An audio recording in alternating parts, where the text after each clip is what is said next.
रखना, ठीक है। सो स्टार्ट करते हैं। Good morning everybody. Today is Sunday and today we have another session of Mind Sparkle series. This Mind Sparkle series is an online initiative to bring to you people from all walks of life who are experts in their fields.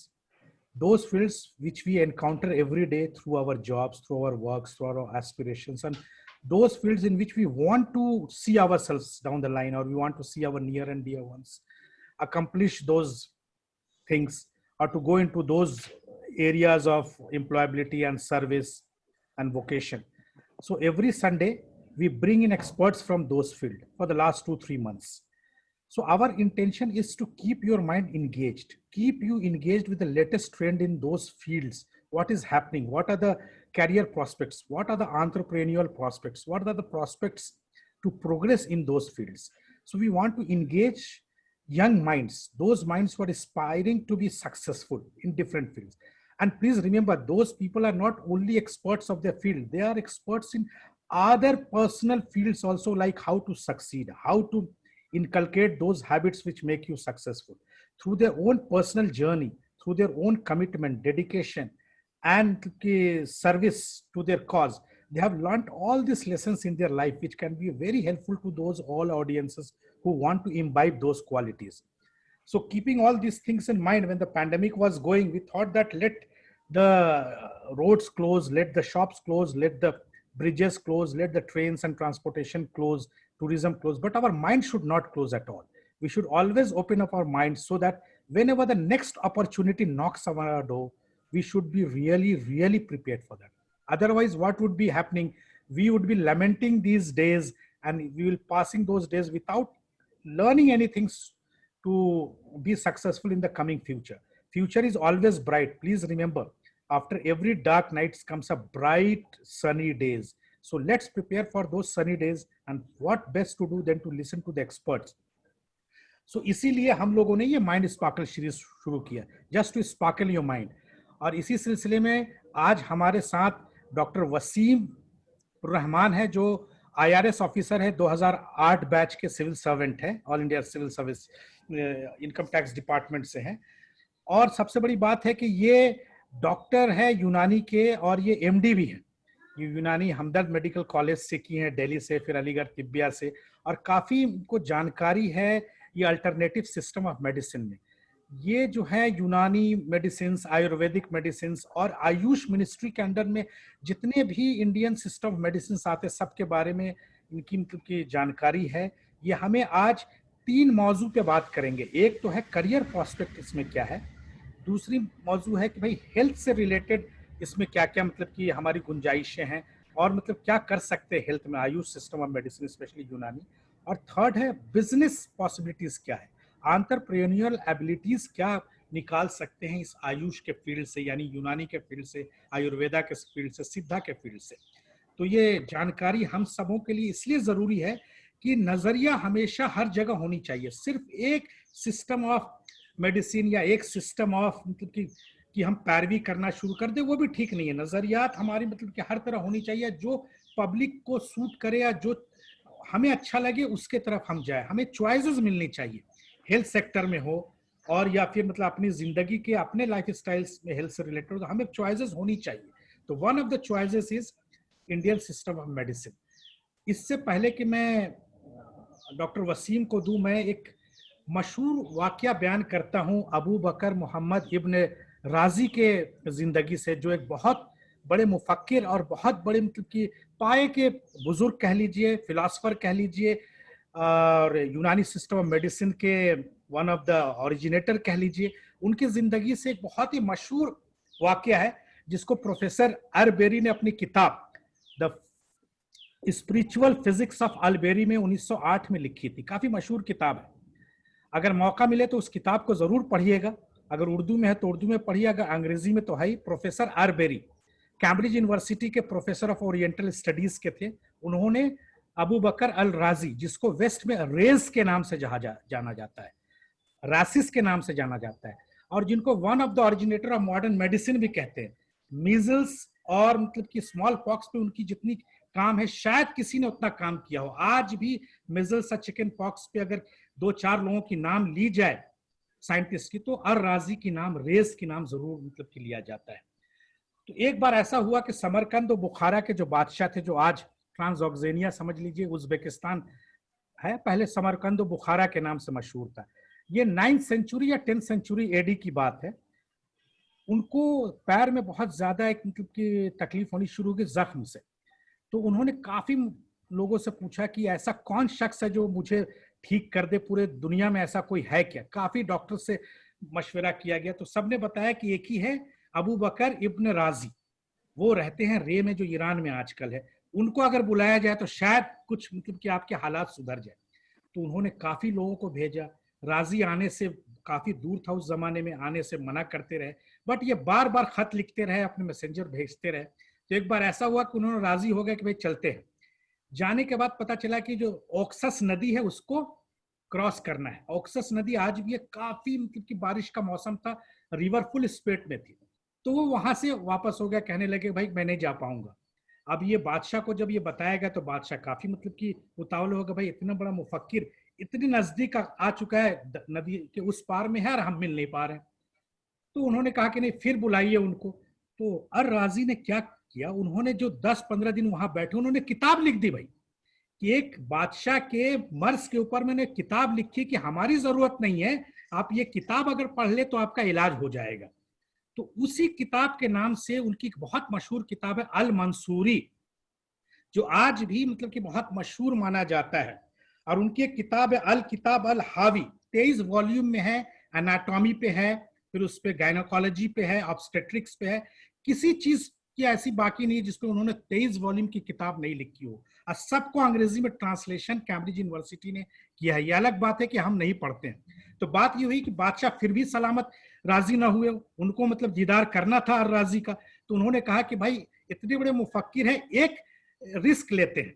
उन्होंने क्या किया, उन्होंने कहा अपने लोगों से कि भाई उनको जबरदस्ती किडनैप करके ले आओ, हम उनको देखना चाहते इतने बड़े मुफक्किर को, और उनको नहीं बताना, बाद में हम माफी मांग लेंगे उनसे। तो बादशाह का फरमान था, सिपाही आए, उनको पूरा हाथ वाथ बांध दिए और कैद करके बोट में रख के ले। और ये काफी नदी से डरते थे और राजी, उनको पानी से डर लगता था इतनी बड़ी बारिश में। पकड़ के लेके बादशाह के पास आए तो बादशाह सलामत थे, फिर उनसे मिला और माफी मांगा, कहा कि भाई गुस्ताखी हो गई, इतने बड़े मशहूर लोग को मैं बिना देखे नहीं जाने देना चाहता था, तो हमारी गुस्ताखी। तो ये थे उस जमाने के लोग, और ये थी ऐसी उनकी जो इंटेलेक्चुअलिज्म थी, और जो मुफक्किर थे, और जो मतलब कि फायदा पहुंचाते थे लोगों को। तो ऐसे मतलब कि बताने से ये मतलब है कि एक सिस्टम ऑफ चॉइस भी होना लोगों को, और ऐसे लोगों से जो मेडिसिन निकला उसको भी हम जाने। और मैं कह दूं, अर राजी एक पहला शख्स था जिन्होंने एक जनरल मेडिसिन की किताब लिखी आम पब्लिक के लिए। इससे पहले कोई भी किताब नहीं लिखी गई थी जो आम पब्लिक खुद पढ़ के अपना इलाज कर सके। इस किताब की नाम है a medical adviser for general public. दुनिया की पहली किताब है जो जनरल पब्लिक के लिए उन्होंने लिखा कि भाई सबको फायदा हो ये किताब पढ़ के। तो ये अर राजी थे, और ये अल्टरनेटिव सिस्टम ऑफ मेडिसिन थी। और मैं माजरत चाहता हूं कि काफी देर लिया, अब डॉक्टर वसीम के हवाले करता हूं, और ये अब सेशन मुखातिब करेंगे सबको। डॉक्टर वसीम।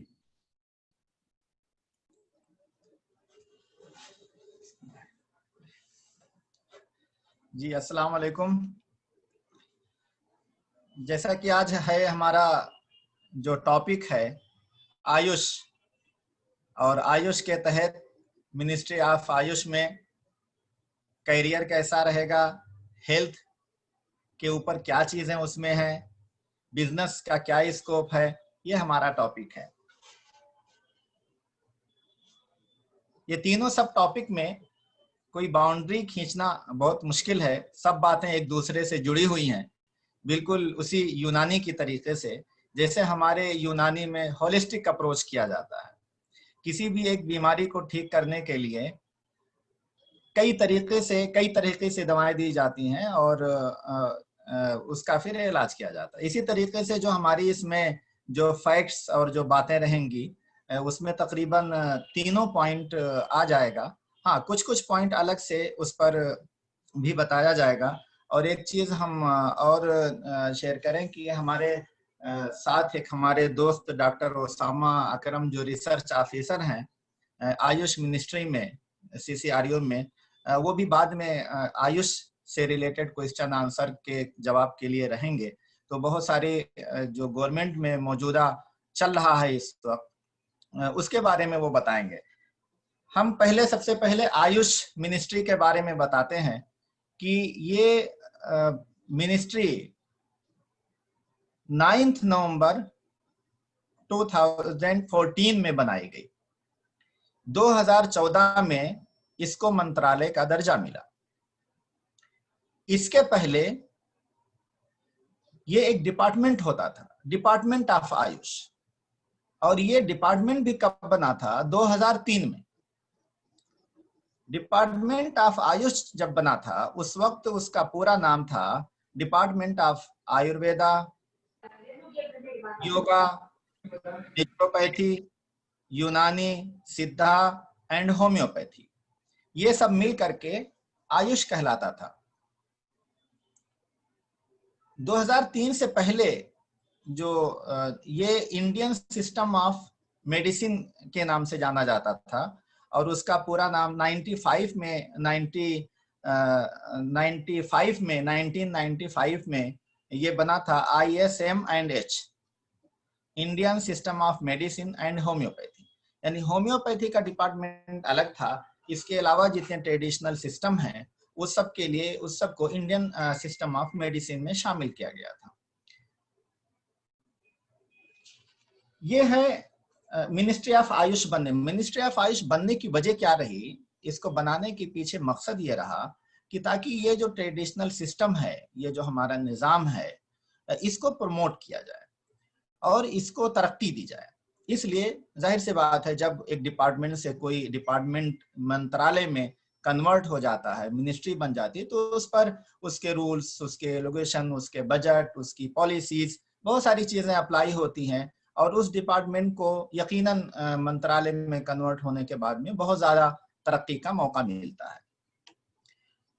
मैं बता दूं कि इस वक्त जो आयुष है, आयुष में कौन कौन से डिपार्टमेंट आते हैं।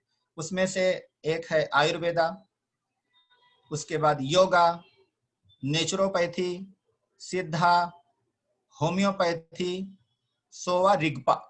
एक नया डिपार्टमेंट को इसमें जोड़ा गया है, नई पैथी को जोड़ा। बेसिकली पैथी नई नहीं है, लेकिन आमतौर पे लोग वाकिफ नहीं होंगे। सोवा रिगपा ये भी एक पैथी है, इंडियन ट्रेडिशनल मेडिसिन है, इसको भी आयुष में जोड़ा गया है।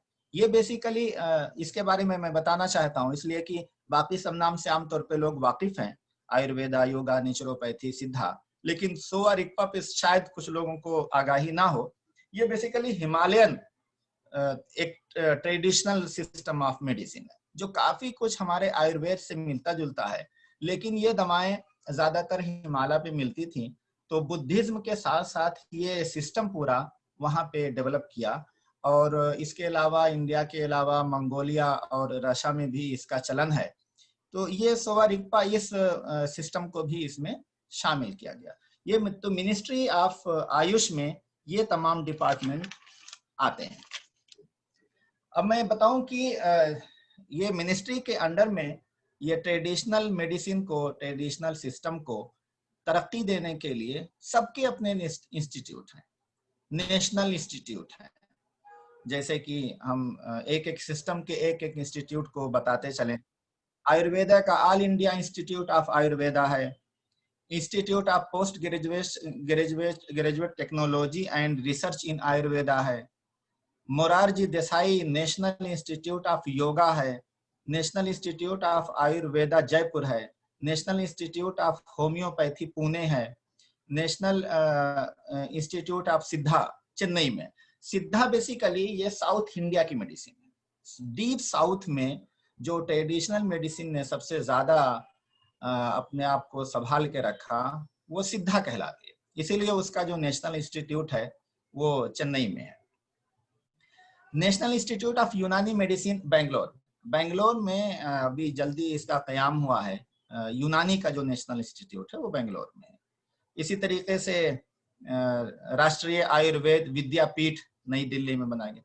तो ये नेशनल इंस्टीट्यूट हैं जो हमारे ट्रेडिशनल सिस्टम को मजबूत करते हैं और मिनिस्ट्री ऑफ आयुष को काम करने में इनसे काफी मदद मिलती है। हम मिनिस्ट्री ऑफ आयुष का इंफ्रास्ट्रक्चर में एक और पॉइंट बताना चाहते हैं कि कितने कॉलेजेस होंगे, कितने डॉक्टर्स होंगे, कितने हॉस्पिटल्स होंगे जो मिनिस्ट्री ऑफ आयुष में आते हैं।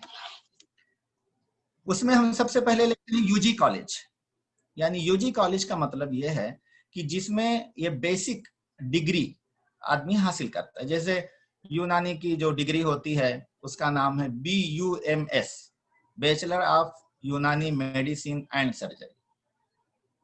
यूनानी जो कॉलेजेस होते हैं वहां से ये डिग्री मिलती है और पूरी के जो कॉलेजेस हैं वो तकरीबन 39 यूनानी कॉलेजेस हैं जहां से BUMS आदमी कर सकता है। आयुर्वेद के यूनानी यूजी कॉलेज यानी अंडर ग्रेजुएट कॉलेज वो तकरीबन 254, 250 से ज्यादा। इसी तरीके से होम्योपैथिक के 185, इसी तरह सिद्धा के 7 हैं। ये कॉलेजेस हैं। इसी तरीके से इसके बाद में हम देते हैं पीजी कॉलेजेस भी हैं, यानी कि अब इसमें MD भी लोग करते हैं, यूनानी से भी MD, आयुर्वेद से, नेचुरोपैथी से, होम्योपैथी से। और पीजी कॉलेजेस भी हैं, जैसे आयुर्वेद के 64 पीजी कॉलेजेस हैं, इसी तरीके से यूनानी के 6 पीजी कॉलेजेस हैं। और अगर हम टोटल का हिसाब लगाएं तो तकरीबन यूजी और पीजी दोनों यानी ग्रेजुएट और पोस्ट ग्रेजुएट ये सब मिला करके आयुष के सिस्टम में जो कॉलेजेस हैं पूरे इंडिया में वो 500 से ज्यादा। और इसमें जो एडमिशन की कैपेसिटी है, जो लोग इसमें पढ़ सकते हैं, डॉक्टर बन सकते हैं, आयुष डॉक्टर बन सकते हैं, उनकी कैपेसिटी हर साल तकरीबन 30,000, यानी हर साल 30,000 लोगों का आयुष सिस्टम में एडमिशन हो सकता है। इसी तरीके से आयुष सिस्टम के रूरल तक, ग्राउंड तक पहुंचाने के लिए डिस्पेंसरीज का कंसेप्ट है। बहुत से जिलों में, स्टेट्स में यूनानी डिस्पेंसरी, आयुर्वेदिक डिस्पेंसरी, वो सभी को अब आयुष कहा जाएगा क्योंकि आयुष एक मंत्रालय है, उसके अंडर में डिफरेंट डिपार्टमेंट अपने अपने अंदाज पे काम करता है। तो डिस्पेंसरीज तकरीबन सबकी होती हैं, उसमें आयुर्वेद की, यूनानी, पैथी, सिद्धा, योगा सभी की हैं। वो डिस्पेंसरीज तकरीबन 3,000 से ज्यादा है, नहीं 3,000 से ज्यादा हॉस्पिटल है, सॉरी 3,000 से ज्यादा यूनानी ये सब आयुष के अंदर हॉस्पिटल्स हैं। डिस्पेंसरीज तकरीबन 24,000 है। डिस्पेंसरीज जो पूरे इंडिया में है वो तकरीबन 24,000 है। ये कुछ ऐसा था जो इंफ्रास्ट्रक्चर है आयुष का। हम लोग जल्दी से इमेजिन नहीं कर पाते हैं, लेकिन हमारे इंडिया में, मुल्क में आयुष का जो बेसिक इंफ्रास्ट्रक्चर है, जो बिखरा हुआ है, वो बहुत ज्यादा है। इसी तरीके से इसमें रिसर्च के लिए और एजुकेशन के लिए भी जरूरत पड़ती थी। इसके लिए सभी लोगों ने, आयुष मंत्रालय में रिसर्च काउंसिल्स हैं। रिसर्च काउंसिल्स का मतलब है कि जो लिटरेरी वर्क के लिए, एजुकेशन के लिए, सर्वे के लिए, क्लिनिकल वर्क के लिए, स्टैंडर्डाइजेशन के लिए सब सिस्टम ने अपनी अपनी काउंसिल्स बनाई है। यूनानी काउंसिल CCRUM कहलाता, सेंट्रल काउंसिल फॉर रिसर्च इन यूनानी मेडिसिन, ये 1979 में इसका कयाम हुआ था। इसी तरीके से Central Council for Research in Ayurveda medicine, in Siddha medicine, in homeopathic, तो सभी के CCRU, सभी के सेंट्रल काउंसिल हैं। उन काउंसिल्स के जरिए रिसर्च का वर्क है, लिटरेरी वर्क है और सर्वे है, क्लिनिकल सर्वे है, ये तमाम काम काउंसिल के अंडर में आता है। अभी जैसे कि यूनानी का जो रिसर्च काउंसिल है, इस वबा के टाइम पर भी उसके बहुत सारे काम, मतलब गाइडलाइन बनाना, सर्वे कराना, दवाओं का डिस्ट्रीब्यूशन करना, डाटा कलेक्ट करना, इस तरीके से वक्त के हिसाब से जो जो चीजों की जरूरत होती है वो डिपार्टमेंट अपने काउंसिल के जरिए से करता है। तो काफी कुछ काम किया है। फिर उस काउंसिल के अंडर में या आयुष में एक इसके अलावा बहुत सारे छोटे इंस्टीट्यूट होते हैं। सेंट्रल काउंसिल में 22 इंस्टीट्यूट ऑफ हैं इसमें यूनानी के, जो उसके रीजनल रिसर्च सेंटर हैं या सेंट्रल रिसर्च सेंटर हैं, ये सब उसमें आते हैं। उनके जरिए से ये पूरे इंडिया में, मेरा कहने का ये मतलब है कि ये जो हमारा इंफ्रास्ट्रक्चर है ये बहुत बड़ी तादाद में पूरी इंडिया में मौजूद है। हर चीज के लिए तकरीबन ये इंफ्रास्ट्रक्चर है और काम भी हो रहा है। अगर हम आते हैं इस पे बिजनेस के एस्पेक्ट में, तो हमें देखना पड़ता है कि इसका प्रोडक्शन कितना है, इसमें क्या दवाओं की क्या बिजनेस का स्कोप है, कितना इसमें फैक्ट्रीज और इंडस्ट्रीज का क्या स्कोप है। मौजूदा तकरीबन 8000 से ज्यादा यूनिट हैं जिनको लाइसेंस मिला हुआ है मैन्युफैक्चरिंग का, हर्बल ड्रग, मेडिसिन। और आप लोगों को तो मालूम होगा कि पतंजलि ही अकेले तकरीबन 10,000 करोड़ से ज्यादा का उसका टर्नओवर है। इसी तरीके से हर्बल प्रोडक्शन के लिए हमदर्द है, हिमालय है, डाबर है, ये सारी बड़ी बड़ी जो कंपनीज हैं जो जिन्होंने इसमें हर्बल प्रोडक्शन में अपना काम कर रहे हैं, और बहुत बड़ा टर्नओवर इनका है, बहुत बड़ा टर्नओवर है। तो ये हमारा प्रोडक्शन भी बहुत ज्यादा होता है। लाइसेंस जिनको मिला हुआ है वो तकरीबन 8000 से ज्यादा यूनिट्स हैं।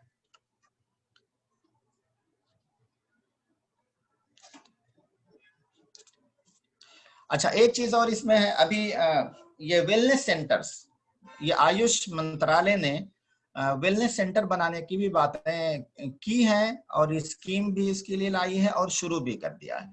अभी 25 को यहाँ पे जम्मू एंड कश्मीर में तकरीबन 25 वेलनेस सेंटर का इनॉग्रेशन हुआ, कायम किया गया है वेलनेस सेंटर, जहाँ पे आयुष के तमाम सिस्टम की दवाएं मौजूद होंगी।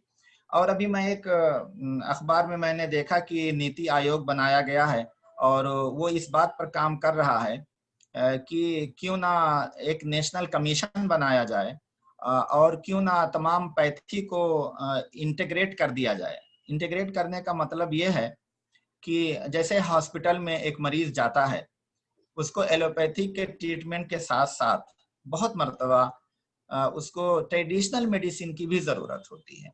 आम जिंदगी में भी बहुत सारे लोग, कोई होम्योपैथिक साथ में खाता है, कोई आयुर्वेद लेता है, कोई यूनानी लेता है और एलोपैथिक भी साथ में ट्रीटमेंट करता है। तो इस पर गौर हो रहा है कि क्यों ना हमारे हॉस्पिटल में बाजाब्ता इसका एक निजाम हो जाए कि हॉस्पिटल में मरीज हो, एलोपैथिक हॉस्पिटल में हो, ठीक है, लेकिन अगर उसको वहां पे जरूरत है यूनानी मेडिसिन की, तो यूनानी एक्सपर्ट उसी हॉस्पिटल में मौजूद रहे और वो उस मरीज को देख करके यूनानी दवाएं प्रिस्क्राइब कर दे। आयुर्वेद का एक्सपर्ट मौजूद रहे, होम्योपैथिक का एक्सपर्ट मौजूद रहे और वो उसको मरीज को एलोपैथिक के साथ साथ ये दवाएं भी उसको दे। इस बात पर गौर हो रहा है। और रिजल्ट बेसिस इसमें कैसे डिसाइड करेंगे कि किस मरीज को कौन सा सिस्टम की दवा दी जाए। तो जब ये निजाम बनेगा तो इस पर डाटा कलेक्ट होगा, किन बीमारियों में कौन सी दवाएं ज्यादा इफेक्टिव हैं, उस बुनियाद पर उस सिस्टम के मरीज को, उस तरीके के पेशेंट को दवाएं दी। इस पर गौर हो रहा है और मेरे समझ से इसकी जरूरत भी है। तो बहरहाल आयुष ये हेल्थ वेलनेस सेंटर भी बनाया जा रहा है और ये तमाम पैथी को इंटीग्रेट करने की भी कोशिश की जा रही है।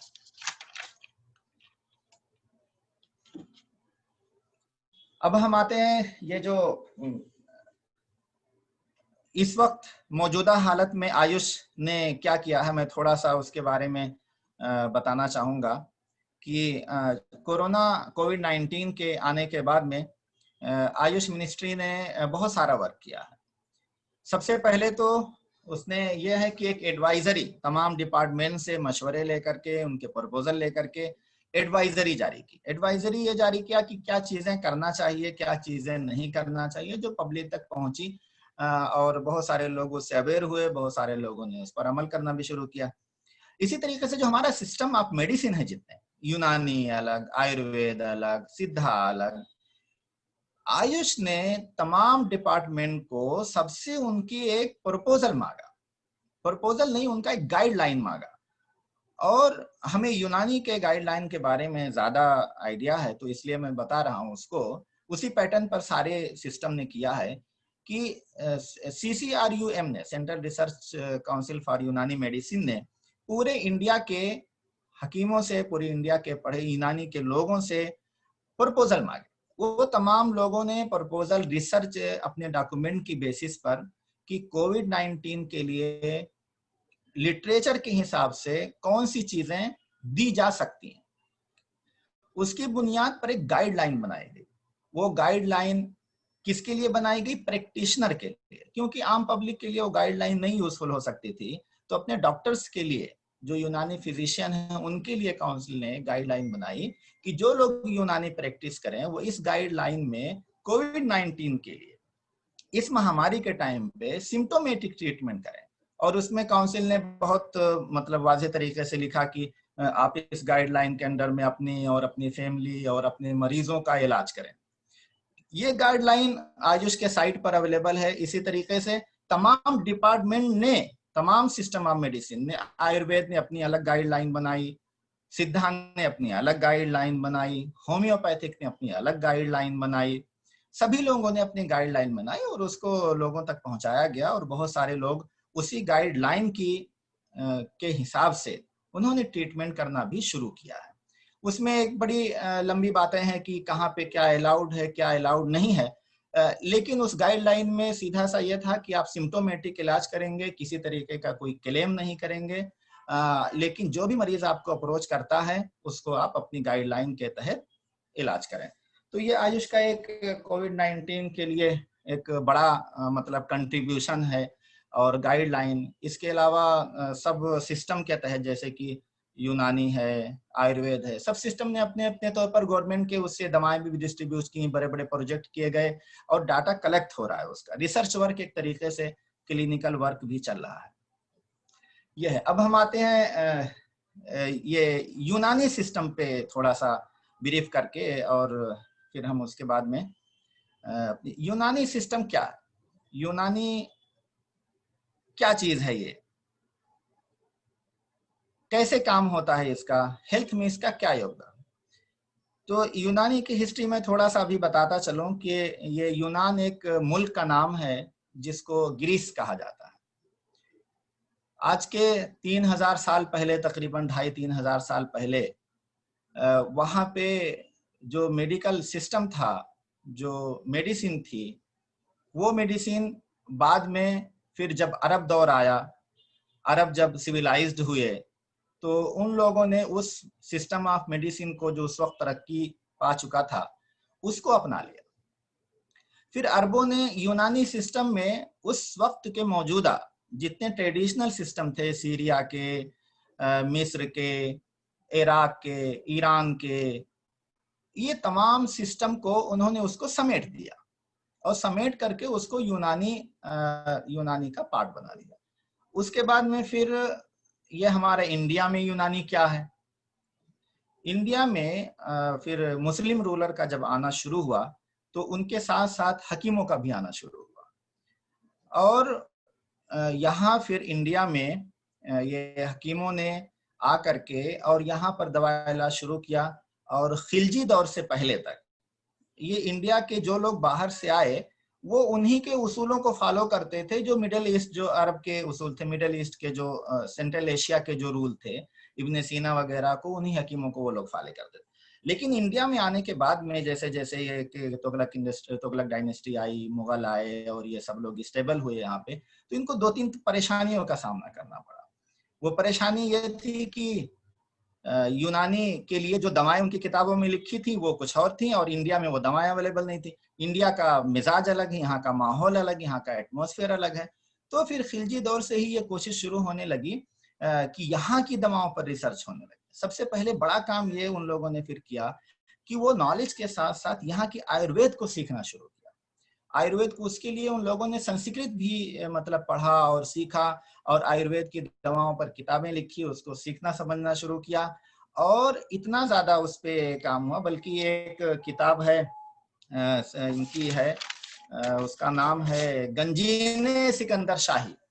उससे अंदाजा होता है सिकंदर लोधी ने अपने लोगों को ऑर्डर किया, तो उन लोगों ने एक बुक लिखी जो आयुर्वेद की 12 किताबों से लेकर के और एक किताब तैयार की गई। वो किताबों को ट्रांसलेशन करने के लिए, उससे जो है मटेरियल इकट्ठा करने के लिए संस्कृत भी इन लोगों को सीखना पड़ा। उसके बाद में एक किताब लिखी गंजीने सिकंदर शाही। इसमें तकरीबन आयुर्वेद के बहुत सारे नॉलेज को ट्रांसलेट कर लिया, फारसी में ट्रांसलेट ही नहीं, मतलब वहां से लेकर के एक नई बुक बना दिया। इसी तरीके से और भी कई किताबों में, एक मजमूए ज़ियाई करके है, उसमें भी ऐसा ही वर्क है। और उसमें तो एक इंडिया में जो जानवर, जो चिड़िए, जो परिंदे, जो दवाएं हैं, उनके ऊपर पूरा एक चैप्टर लिखा। मेरा कहने का मतलब यह है कि इंडिया में जब हम यूनानी बोलते हैं, जो इतनी हिस्ट्री बताने का मकसद ये था कि जब हम इंडिया में यूनानी बोलते हैं तो वो वाला यूनानी नहीं है जो यूनान में था। उसका एक बेसिक कंसेप्ट जरूर है, वहां से चला आया बेसिक कंसेप्ट, बेसिक नजरियात, लेकिन उसमें हर जमाने में एडिशन होता गया। और अरब टाइम पे मिडिल ईस्ट के जो ट्रेडिशनल नॉलेज थे वो यूनानी में जुड़ गए। उसके बाद में फिर हमारा इंडिया में आने के बाद में हमारा आयुर्वेद का एक पोर्शन, बहुत बड़ा पोर्शन, जो यहाँ का एक वैल्यूएबल नॉलेज था, वो हमारे यूनानी का एक हिस्सा बन गया। तो मौजूदा जो यूनानी है इंडिया में, इसको हम देसी ट्रीटमेंट के नाम से जाने तो और ज्यादा अच्छा। मतलब ये एक तरीके से नाम भले यूनानी रहे, लेकिन ये देसी ट्रीटमेंट बन गया। ये इस तरीके से यहाँ पे ये डेवलपमेंट हुआ। यूनानी का एक कंसेप्ट हम भी बताते चलें थोड़ा सा कि यूनानी कैसे काम करता है। यूनानी ने ट्रीटमेंट के अलावा, यूनानी का सबसे ज्यादा जोर यह है कि प्रिवेंशन, ऐसे काम करिए, ऐसी प्रिवेंशन के उसूल बनाए जिनसे बीमारी हो ही ना, बीमारी से बचने के उसूल बनाए उन्होंने। उसमें उन्होंने 6 चीजों को कहा कि ये असबाब सित्ता जरूरिया के नाम से बेसिक कंसेप्ट दिया कि असबाब सित्ता जरूरिया, यानी 6 एसेंशियल थिंग्स जो हेल्थ के लिए जरूरी है।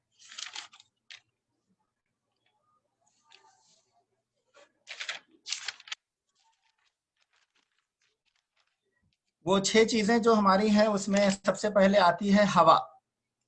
यानी हवा में जो हम सांस लेते हैं, सांस लेने की लिए हवा की बेसिकली यूनानी में एक बहुत लंबी चौड़ी बहस है, कौन सी हवा हेल्थ के लिए अच्छी होती है, कौन सी नहीं अच्छी होती है। पहाड़ी की हवा, निचली हवा, जमीनी हवा, गर्म हवा, ठंडी हवा, हवा के ऊपर भी बड़ी लंबी तकलीफ। और ये यूनानी का मानना है कि हवा का असर आपके बदन पर होता है, जिससे या तो आपकी सेहत बढ़ती है या आप बीमार होते हैं। तो हवाओं का बहुत ज्यादा रोल है, यहाँ तक कि वबा के बारे में हवा का रोल बहुत ज्यादा है यूनानी कंसेप्ट के हिसाब से। तो एक जो एसेंशियल पॉइंट है कि हवा सही रहनी चाहिए, वो अच्छी होनी चाहिए, सेहत के लिए जरूरी है।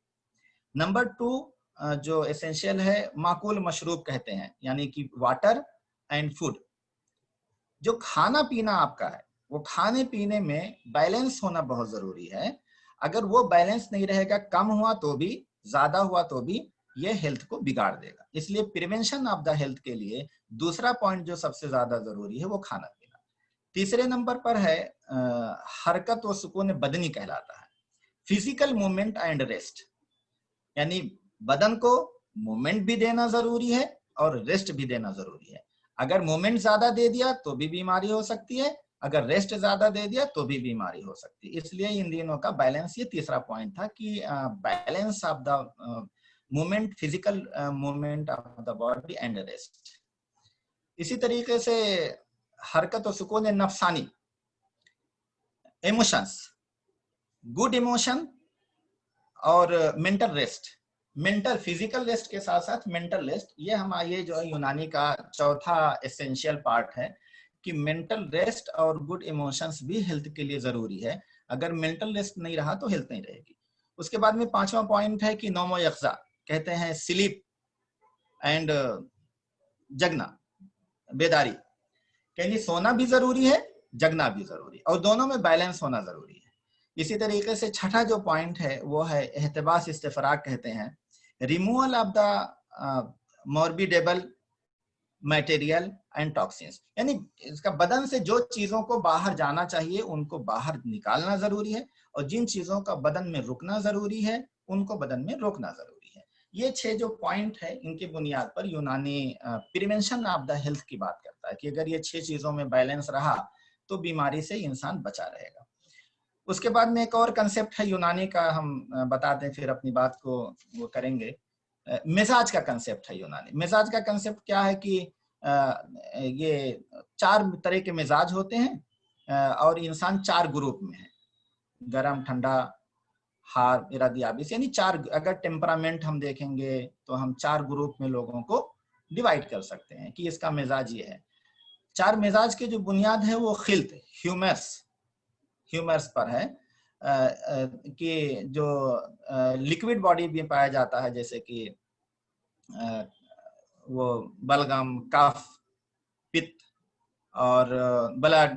तो इसकी बुनियाद पर एक लंबी बहस है कि खिल्त का नजरिया है, उसके बाद मिजाज का है। लेकिन कहने का मतलब है कि यूनानी में टेम्परामेंट का कंसेप्ट है, मिजाज का कंसेप्ट है, और उसकी बुनियाद पर ये पूरी थ्योरी और पूरी मेडिसिन फिर आगे बनती है उसी हिसाब से कि बीमारी कैसे पैदा होती है, फिर उसका इलाज कैसे है, गर्म बीमारी है कि ठंडी बीमारी है, और गर्म दवा देनी है कि ठंडी। एक लंबी मतलब बहस है, पूरी पैथी इसी पर डिपेंड है।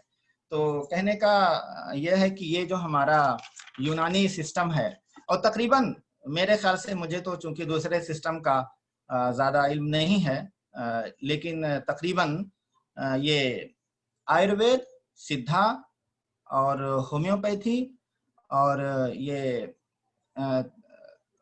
क्या रिक्पा, तकरीबन इसी चीजों पर काम करते हैं।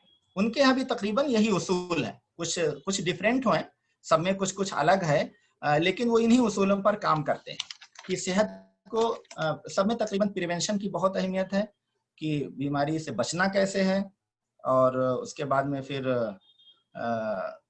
इलाज, अगर बीमारी हो जाए तो इलाज का क्या उसूल है। और ये जो चीजें हैं, थ्योरीज हैं, ये थ्योरी हमारे एलोपैथिक से थोड़ा सा अलग है। इसीलिए हम लोगों को बहुत मर्तबा डिस्कशन का वो शिकार होना पड़ता है, बहुत सारी चीजों का आंसर नहीं होना पड़ता है। जैसे कि ये कोविड-19 ये वबा है, वबा महामारी, इसको यूनानी टर्म में वबा कहते हैं। इसके ऊपर भी बहुत लंबी चौड़ी बहस की गई है, और बहुत मतलब बुकरात से लेकर के हिप्पोक्रेट से लेकर के आज तक कि वबा से कैसे बचना है, क्या चीजें बचाती हैं, क्या चीजें नहीं बचाती, कौन सी दवा लेना है, कौन सी क्या प्रिकॉशंस लेना, ये पूरी लंबी चौड़ी गाइडलाइन है। इसी गाइडलाइन की रोशनी में आयुष मंत्रालय ने अपनी एडवाइजरी जारी की है। तो मैं अपनी बात को यहाँ पे मेरे ख्याल से रुकता हूँ, और फिर क्वेश्चन आंसर और जो भी हो सवाल जवाब, उसके लिए हम बात करेंगे।